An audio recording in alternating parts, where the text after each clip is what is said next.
On this Thursday night, more than 50 people showing up to the city-county building to show support for the city's proposal to spend another $14 million to repair the potholes across the city. It happened during a Public Works Committee meeting this evening. 24-hour News 8's Eric Feldman found out the councilors, well, they're concerned beyond these short-term problems, Eric. That's right. Several city-county councilors noted Public Works gets about half of the funding it needs to maintain the near 400 square miles of roads the city of Indianapolis has.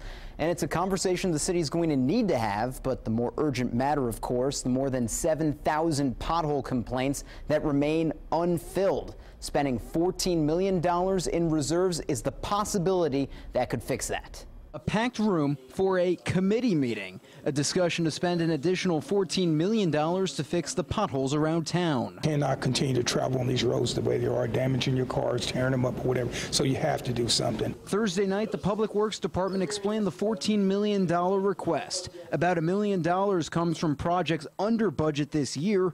$13 million comes from an emergency fund. The department says it will not deplete the rainy day fund, so if there is an emergency, the city has more than $20 million still. The hope is that the weather will not fluctuate as much, so the work to fix the roads will last longer than the last round of treatment. But there's no guarantee Mother Nature will cooperate, and it could leave the city scrambling for more money. It depends. I mean, that's a process that we'll have to go through just like we did for this. Council President Vop Osili told me that the hope is that the streets will be drivable after the ramped up work, which is expected to last about a month. But a larger problem looms. City County Councilor Jeff Miller noted Public Works gets $88 million to fix streets.